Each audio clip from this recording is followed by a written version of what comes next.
నైవేద్యములు దాన బలులు నీకు తోడగుగా. నా ప్రాణాత్మ శరీరము బలియార్పణ కాగా. నా ప్రాణాత్మ శరీరము బలియార్పణ కాగా. నా జీవ బలులు స్తోత్ర బలులుగా మారిపోయినే. జీవ బలులు స్తోత్ర బలులుగా మారిపోయినే.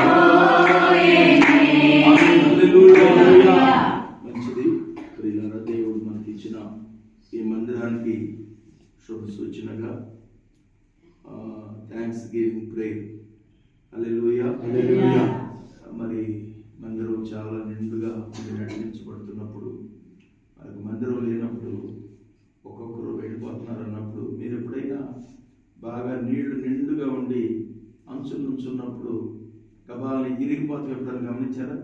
అంచు ఇరిగిపోతున్నట్టు గబాల్ కాలు కిందకి నేను అలాంటి ఫీలింగ్ కలిగేది. అంటే నాకు నేనే నాలో ఉన్నటువంటి బలం సత్తువ నన్ను వదిలిపెట్టి వెళ్ళిపోతుందన్న పరిస్థితి నాకు ఏర్పడింది. అంటే పౌలు గారు చెప్తారు, ప్రియులారా, ఒక ఆత్మను కనడానికి ఒక దిన ప్రసవ వేదన సాలదంట. అంటే ఇక నేను దిగిపోతున్నానేమో, ఒక్కొక్కడు వదిలిపెట్టి వెళ్ళిపోతున్నారు కదా. ఇది తెలియదు ప్రియులారా, నేను ఏకాంతంగా ఉండి చెట్ల కింద మనుషులు జనసంచారం లేని చోట కూర్చొని ఏడ్చినటువంటి రోజులు చాలా ఉన్నాయి. హల్లెలూయా. కానీ దేవుడు కన్నీటిని నాట్యంగా మార్చగలిగిన దేవుడు, బూడిదకు ప్రతిగా ప్రతి పోదండనివ్వగలిగినటువంటి దేవుడు, కృంగిన వారిని లేవనెత్తగలిగిన దేవుడు. ఎన్నైనా జీవితంలో జరగవచ్చు. నాకు చెప్పినట్టుగా దాసులు విశ్వాసాన్ని విడిచిపెట్టకూడదు. ఆ విశ్వాసం మనం కలిగి ఉంటే ఒక రోజు దేవుడు మనం ఉన్నత స్థానంలో దేవుడు తప్పకుండా. ఇవన్నీ ఈ అనుభవాలు దేవుడు ఎందుకు ఇస్తాడంటే, మనం బలపరచబడి బలహీనంగా ఉన్న వారిని బలపరచడానికి దేవుడు ఈ అనుభవాలు గుండా మనల్ని నడిపిస్తాడు. హల్లెలూయా. సరే, మంచిది. క్రాంతి నువ్వు పట్టుకోమా.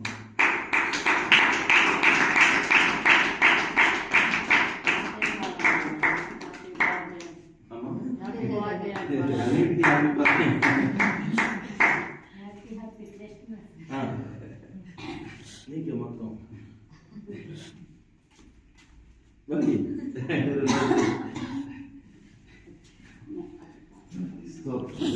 హల్లెలూయా.